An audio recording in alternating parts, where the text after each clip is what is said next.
Eu sou o engenheiro civil Leonardo Davi Carvalho de Queiroz, trabalho na coordenação de regulação de água e esgoto da Superintendência de Regulação do Saneamento Básico da ANA. Hoje apresentarei para vocês a NR11, a norma de referência que estabelece as condições gerais para a prestação de serviços de abastecimento de água e esgotamento sanitário. Essa norma foi iniciada em 2023 e aprovada recentemente em dezembro de 2024 pela diretoria colegiada da agência. Essa norma foi baseada em regulamentos e normativos já existentes das entidades reguladoras infranacionais ao redor do Brasil. Lembrando que o novo marco incluiu no parágrafo 7º da Lei de Criação da ANA, a Lei 9.984 de 2000, que é dever da agência zelar pela uniformidade regulatória do setor de saneamento e pela segurança jurídica na prestação e na regulação dos serviços, observar as peculiaridades locais e regionais. A NR11 ela é aplicável às entidades reguladoras infranacionais, aos titulares de serviços, a prestação direta, aí incluindo autarquias ou empresas do titular, bem como a prestação por meio de contratos de programa, de concessão ou convênios de cooperação. Ressalta-se que a NR11 não se aplica aos contratos de concessões vigentes, decorrentes de procedimentos licitatórios de desestatização ou cuja edital ou consulta pública tenham sido publicados antes de sua vigência. É possível incorporar, aos contratos essas regras, desde que haja concordância entre o titular e o prestador de serviço. Naturalmente, seja ouvida a entidade reguladora infranacional competente, conveniada, enfim, e seja assegurado o equilíbrio econômico-financeiro do contrato. Então, a SNR define as condições gerais para disciplinar, principalmente, a relação entre os prestadores e usuários de serviço, endereçando diversos assuntos para a prestação de serviços de abastecimento de água e esgotamento sanitário. E ela define também um conteúdo mínimo a constar nos regulamentos das entidades reguladoras infranacionais, para disciplinar, na tentativa, disciplinar a prestação de serviços de qualidade em relação com a prefeitura, que é o poder concedente, o prestador de serviço e os usuários.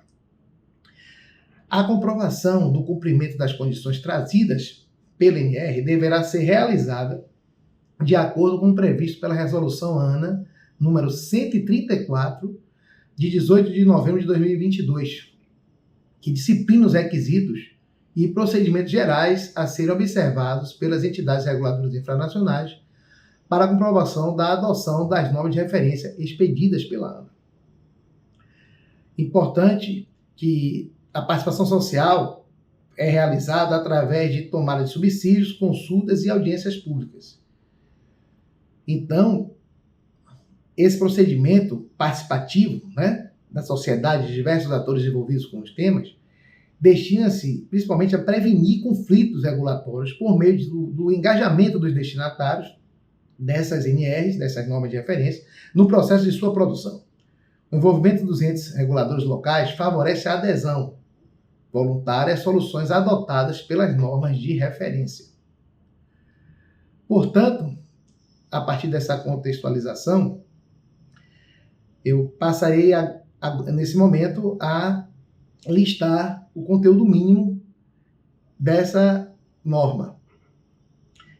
Então, o que os normativos das entidades reguladoras infranacionais deverão apresentar, observando a legislação pertinente, deverá conter, no mínimo, disposições sobre unidade usuária, a regulamentação de medição individualizada e, principalmente, o quesito sobre responsabilidade sobre as instalações prediais, porque até o hidrômetro, até o medidor, é responsabilidade do prestador. A partir daí, para as instalações internas do imóvel ou da economia, a responsabilidade por essas instalações, pela manutenção, pelo zelo dessas instalações, é do usuário. Então, quando você falar de ligações, Essas ligações, por parte do usuário, devem ser realizadas por um único ramal. As ligações devem ser realizadas em algum local que você não ainda tenha disponibilidade, de preferência, a de água e esgoto devem ser de forma simultânea, claro que desde que haja disponibilidade.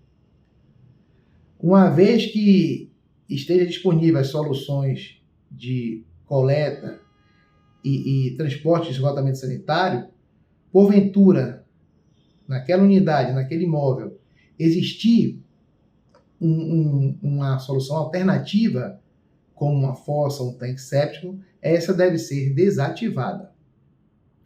Lembrando que as ligações clandestinas são ilegais e podem causar danos às infraestruturas existentes e principalmente à saúde pública. Bom, como é uma norma que trata diretamente a relação do prestador de serviço com o usuário, importante falar sobre o contrato de adesão dos usuários entre o prestador e o próprio usuário. Ou seja, o objeto desse contrato de adesão é justamente a prestação do serviço de água e esgoto, né? Existe um conteúdo mínimo, incluindo os direitos e deveres, tanto do usuário quanto do prestador de serviço. E, dentre outras cláusulas obrigatórias, algumas são prioritárias. Por exemplo, a identificação do local de entrega da água, da coleta de esgoto ou da coleta de lodo do tanque séptico ou fossa séptica, se houver.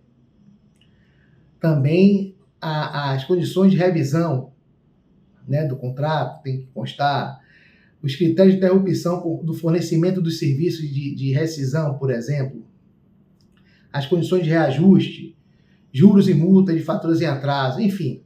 No caso de contratos com clientes especiais, né, grandes clientes comerciais, celebra-se um contrato específico, né, de acordo à demanda. São conhecidos também como contratos de demanda, que devem estar previstos nos normativos das entidades reguladoras infranacionais, conveniadas ou competentes com aquele município, com aquela região. Aí sim, nesse contrato estarão parâmetros já definidos e regras de adesão, incluindo previsão do volume de água fornecido, ou de volume de esgoto coletado, por exemplo, prazo de vigência, enfim. Bom, com relação ao cadastro e classificação dos usuários, é obrigatório a revisão anual do cadastro do usuário, até para facilitar a rápida identificação de infraestrutura existente e redes disponíveis para atender determinado local ou região, né? Com relação aos vazamentos, importante o prestador, até com apoio às vezes da população, agilizar o processo de identificação para resolver a questão de vazamentos, né? Sanar esses problemas, né? Ou também entupimentos ou interrupções no abastecimento de água e com relação à coleta e tratamento de esgoto, né? Importante haver banco de dados, já tanto de água quanto de esgoto dessas redes, de elevatórias, de boosters, já georreferenciados. Muitos prestadores já trabalham dessa maneira para facilitar, identificar e atuar onde há extravasamento de esgoto, por exemplo, onde há vazamentos, inclusive os vazamentos que afloram, né, a superfície, vazamentos de água, que são perceptíveis, né?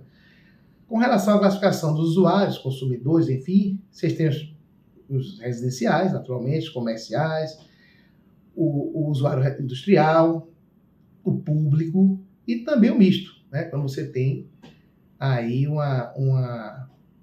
às vezes, mistura de dois, usuário comercial, um prédio, que você tem essas divisões. Com relação aos loteamentos, condomínios, ruas particulares, cabe ao prestador disponibilizar a infraestrutura necessária. E aí sim, redes públicas, um poste de boosters ou estações elevatórias de esgoto, enfim, para a conexão dos novos loteamentos, né?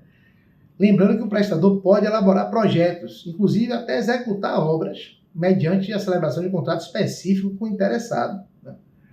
Lembrar que essa norma, essa NR11, ela faculta o prestador de serviços assumir a operação de sistemas de abastecimento de água e esgotamento de condomínios, loteamentos e centros comerciais já existentes em operação, mas devendo se observar o seu plano de expansão e a viabilidade econômica e financeira. Bom, com relação à medição, o hidrômetro, instalado pelo prestador de serviço em caixa padrão, registra o volume de água consumido e é utilizado para calcular a conta de água. Isso acho que todos nós sabemos. Mas é importante também lembrar que a Lei 13.312 de 2016, que só entrou em vigor agora em 2021, em julho, salvo engano, tornou obrigatória a medição individualizada de água em condomínios. Até porque, né, como muitos prédios mais antigos, você tem várias economias e tem economias que consomem mais do que outros, que às vezes a pessoa mora só, são poucas pessoas, saem o dia todo, enfim, tem o hábito de utilizar água de forma racional e outros não têm, e você tem que pagar, né, dividir uniformemente ali com o número de economias e pagar como se consumisse a mais. Isso a gente sabe que nunca foi justo, né? Com relação ao hidrômetro, a fabricação, a especificação e a instalação, inclusive, obedece às normas técnicas e portaria dos órgãos responsáveis aqui no Brasil, a ABNT e o Inmetro, por exemplo. Poderão ser instalados também nas unidades de sistema de medição de volume de esgoto, normalmente na área industrial, mas aí cabe ao prestador e a análise de viabilidade técnica de acordo com as normas e padrões vigentes. Normalmente, a área industrial, você é perceptível pelo volume, né, de água que consome, naturalmente, proporcionalmente, de esgoto que pretende-se, enfim, colocar fora. Então, você precisa de um medidor, muitas vezes, para conforme o córrego ou corpo receptor disponível possa receber essa carga, possa diluir, por exemplo, né?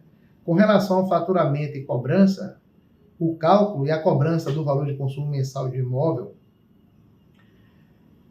com ligação de água ativa não terá outra maneira de ser cobrado, porque é sempre mensal, né? Em todo o Brasil, a gente faz o levantamento e sempre esse consumo apurado mensalmente, né? Lembrando, todos sabem também, mas é bom lembrar que essa conta, né, o consumo é progressivo, ou seja, quanto maior o consumo, maior o preço. Há locais que apenas 80% do valor do esgoto é proporcional ao consumo de água, de acordo até com a norma da ABNT, devido ao coeficiente de retorno. Outros prestadores utilizam 100%.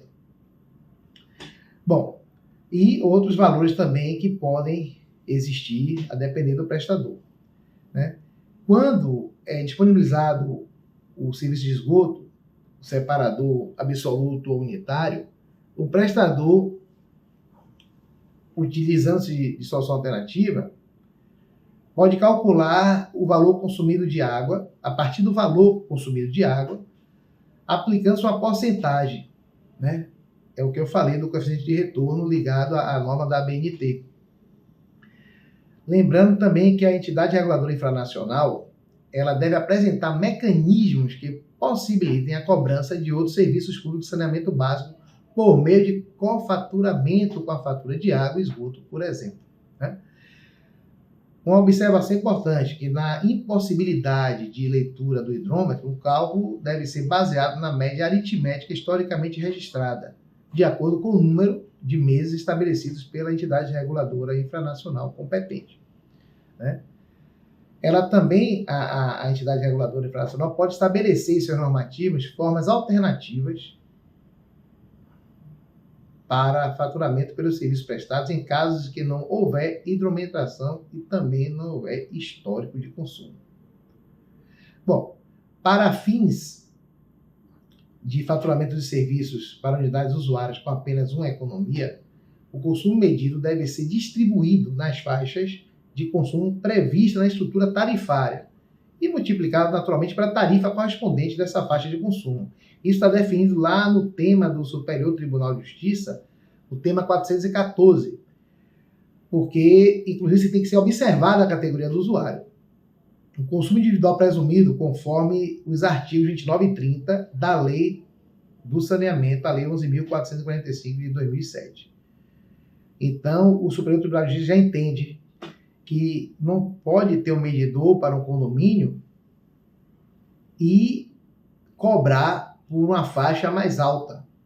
Afinal de contas, as unidades que compõem o condomínio têm um valor de consumo apurado normalmente menor.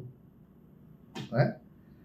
Bom, com relação à interrupção dos serviços, a entidade reguladora infranacional, ela define as condições e situações em que os serviços podem ser interrompidos.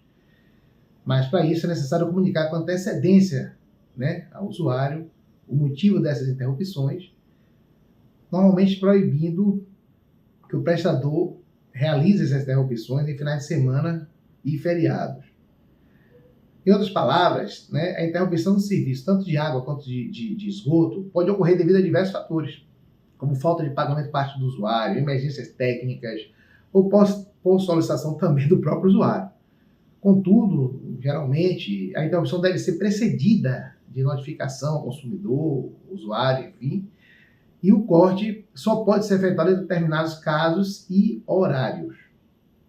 Bom, com relação à religação e ao restabelecimento, cessado o motivo da interrupção, o restabelecimento do abastecimento de água e a coleta de esgoto devem ocorrer conforme os prazos estabelecidos pela entidade reguladora infranacional competente, ou, enfim, conveniada, que deve também estabelecer as diretrizes para a religação de urgência. Né? Adotando-se a religação de urgência, o prestador de serviço deve informar, primeiramente ao usuário, o valor a ser cobrado e os prazos relativos às religações normais e às de urgência. E prestar o serviço a qualquer usuário na localidade ou nas localidades onde o procedimento foi adotado. Né? Com relação às infrações e sanções aos usuários, a NR11 ela traz um rol de ações e omissões dos usuários que serão considerados atos irregulares, como intervenções não autorizadas, né, nas redes, por exemplo, em estações elevatórias, instalações de bomba ou outro dispositivo no ramal predial, ligações clandestinas e interligação de instalação entre domicílios distintos.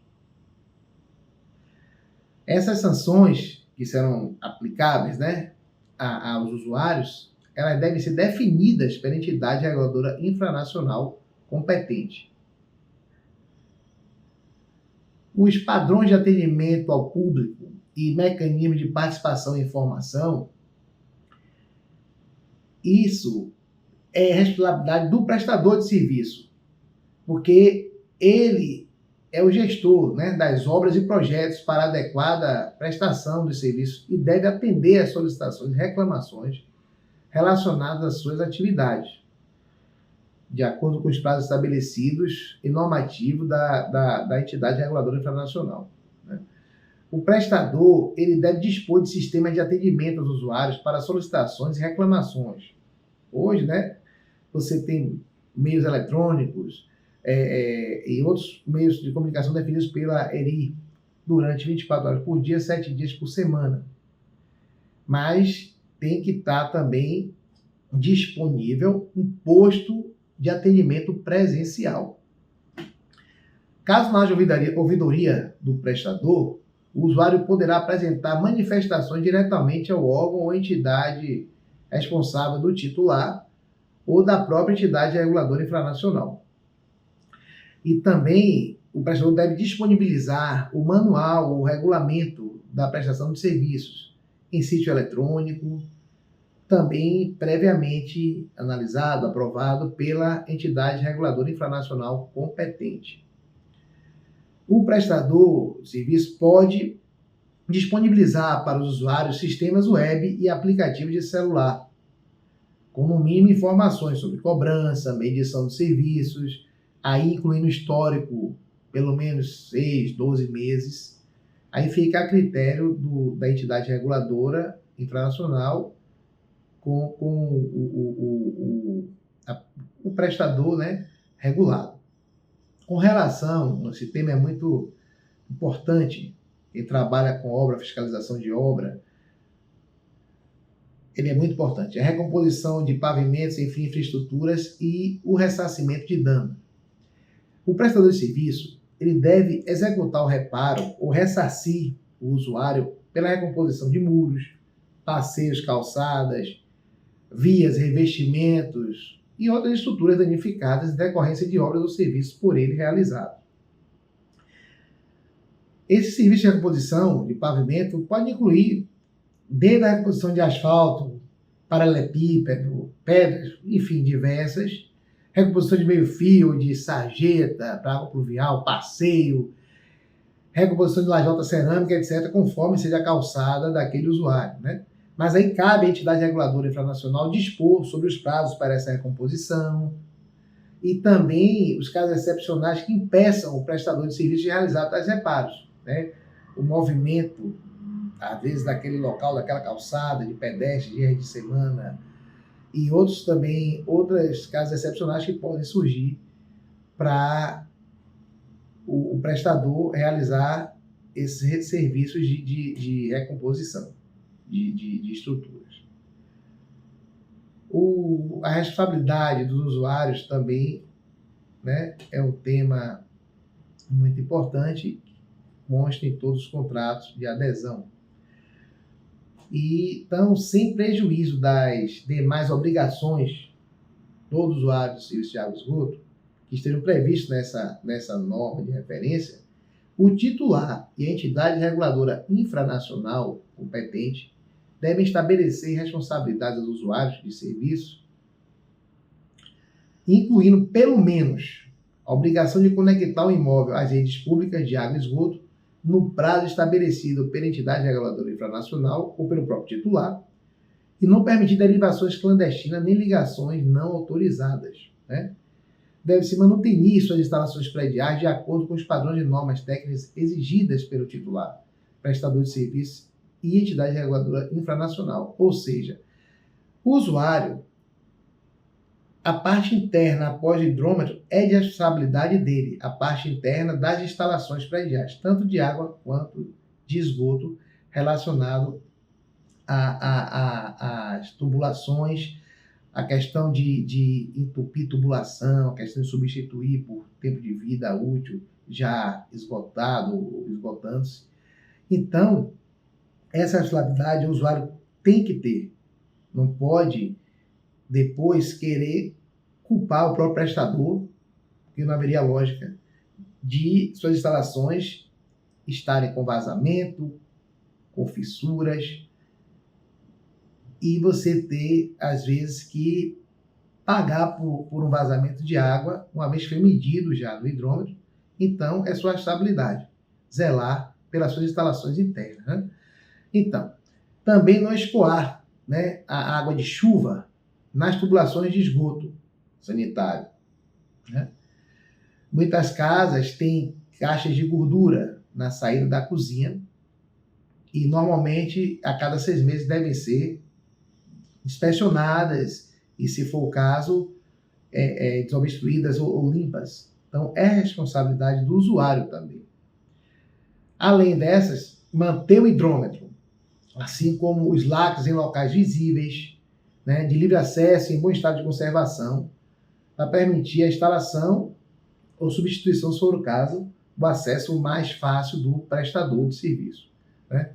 Também é responsabilidade do usuário comunicar de imediato ao prestador sobre qualquer anormalidade no ramal, no hidrômetro ou na rede de distribuição de água ou rede coletora de esgoto da sua vizinhança, né? Informar também ao prestador sobre alterações cadastrais do imóvel e, claro, realizar o pagamento das faturas em dia, enfim, até para a sua economia, evitar juros ou até mesmo possíveis cortes de água, né? No caso de ter fontes alternativas, muitos usuários têm poços, né, que têm água até de relativa qualidade ou boa qualidade, mas não devem ser misturados com o do prestador. A água fornecida pelo prestador tem que ter sua caixa, seu reservatório, independente de um um eventual reservatório de água de poço, por exemplo, ou de outra fonte alternativa que o usuário possua, né? E, enfim, o usuário deve fazer uso racional do recurso hídrico, né? Reduzir desperdício de água e assim estará contribuindo para o meio ambiente. Com relação à responsabilidade do prestador de serviço, dentre as usuais e conhecidas responsabilidades, a NR11 prevê ainda, né, o cumprimento das metas definidas pelo titular e pela entidade reguladora infranacional, né? O prestador deve colaborar com as autoridades públicas em caso de emergência ou em caso de calamidade pública. Deve fornecer dados para o Sistema Nacional de Informações de Saneamento Básico, o SINISA. Dados fidedignos para que possa se apurar indicadores, né, de acordo com a realidade dos sistemas existentes, enfim, do prestador. Com relação a requisitos operacionais e de manutenção dos sistemas, o prestador deve zelar por suas instalações, realizar a manutenção dos sistemas de água e esgoto periodicamente, a fim de garantir o funcionamento adequado e também dos equipamentos, né, e prolongar, na tentativa de prolongar a sua vida útil, né? Então, quanto mais você zela, você realiza manutenções, tende-se a prolongar a vida útil daquela instalação, daqueles equipamentos. A entidade reguladora infranacional, ela deve editar normativos relativos à melhoria da gestão e também técnica, inclusive de manutenção preventiva, realizada por meio de inspeções e reparos regulares, que ajudam a identificar, naturalmente, e resolver problemas antes que eles se tornem críticos, sendo fundamental para garantir a operação contínua do sistema de saneamento como um todo, e, inclusive, com relação ao risco de falhas e interrupções no serviço. O acervo de informação, inclusive plantas, S-Build, de redes e outras unidades do sistema de abastecimento de água e do sistema de esgotamento sanitário, devem estar em cadastro técnico atualizado e, preferencialmente, como já foi falado anteriormente, georreferenciado, né? As condições de operação e de manutenção da prestação do serviço devem obedecer às legislações ambientais, de recursos hídricos, de saúde pública e de segurança do trabalho, além das normas gerais da Associação Brasileira de Normas Técnicas, a ABNT. A entidade reguladora infranacional, ela deve propor ações práticas a serem adotadas pelo prestador de serviço, de modo a controlar ou reduzir as perdas de água no sistema de abastecimento. Isso é muito importante, porque as perdas de água, além do desperdício, ela tende a esgotar os recursos hídricos disponíveis, às vezes fazendo até com o prestador, porque o prestador vai buscar um manancial mais distante e vai gastar muito mais. E além de mais distante, às vezes esse manancial pode fornecer água de menor qualidade. E vai gastar para tratar muito mais. E isso tem o risco de ser jogado na tarifa ao usuário. Com relação às medidas de segurança, de contingência e de emergência, inclusive a quanto ao racionamento, caberá às entidades reguladoras infranacionais aprovarem procedimentos de gestão de riscos para enfrentamento de situações emergenciais à prestação dos serviços. E o ponto de estabelecimento de medidas de segurança, contingência e emergência, inclusive de racionamento de água em consonância com o plano municipal ou regional de saneamento básico. Nesse caso, é importante comentar que em situações de racionamento de água, o prestador de serviço deve, antes de implementar qualquer medida de restrição, promover campanhas de educação e conscientização para o uso racional da água. As medidas de racionamento, como redução de pressão, paralisação do sistema e alternância no fornecimento, devem ser comunicadas à entidade reguladora infranacional.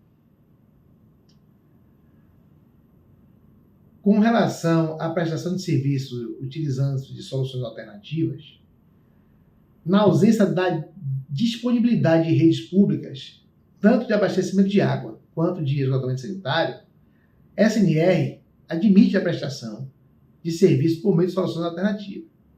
Nesse cenário, o prestador deve ser o responsável pela adequação, a manutenção da infraestrutura e o monitoramento do tratamento de água e de esgoto, devendo a entidade reguladora infranacional definir as tarifas a serem praticadas nesse caso.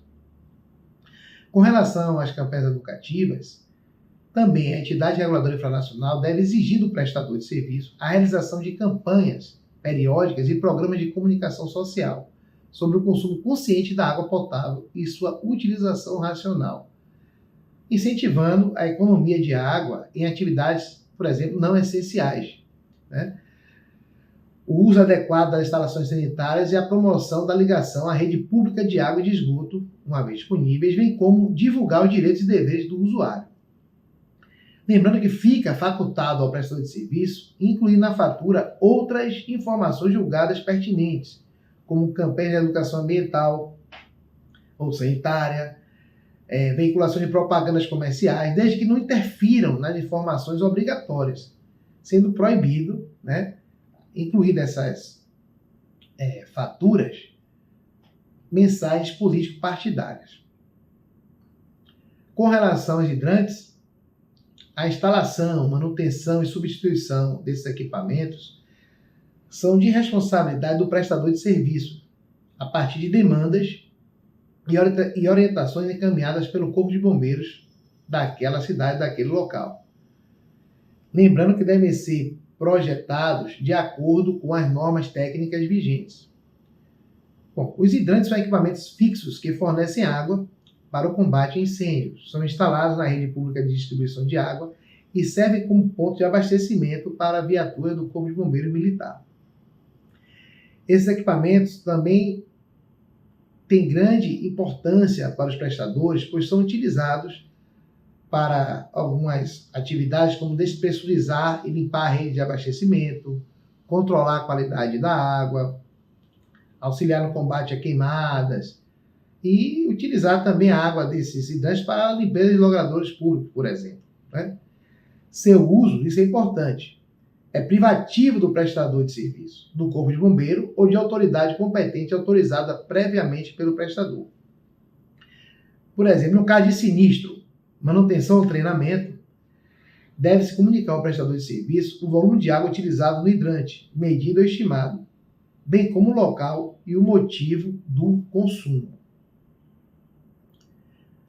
Com relação aos prazos de execução, né, dos serviços, cabe à entidade reguladora infranacional aprovar os serviços e seus respectivos prazos de execução. Ao prestador, cabe apresentar a ordem de serviço juntamente com o respectivo prazo de execução necessário, em conformidade com a orientação da entidade reguladora infranacional. Ressalta-se que o descumprimento do prazo para execução dos serviços complexos, que dependem de fatores alheios à viabilidade técnica e financeira do prestador, devem ser apresentados de acordo com o interessado quando da solicitação. Afinal de contas, o usuário tem que ficar sabendo dos prazos e os motivos que vão, enfim, dilatar esse prazo para entrega do serviço, seja recomposição de pavimento, seja de uma nova instalação, para que fique uma relação de transparência e de concordância, né? Bom, com relação à comprovação da observância e da adoção da SNR, o artigo 74 da resolução, ele fala que a comprovação da observância dessa norma será realizada de acordo com o previsto pela resolução ANA número 134 de 2022, que disciplina os requisitos e procedimentos gerais a serem observados pelas entidades reguladoras infranacionais para a comprovação da adoção das normas de referência expedidas pela agência. No parágrafo 1º, para fins de verificação do atendimento a essa norma de referência, a entidade reguladora infranacional deve realizar a publicação de normativos sobre as condições gerais da prestação de serviços de abastecimento de água e esgotamento sanitário, observando o conteúdo mínimo do capítulo 2 dessa norma.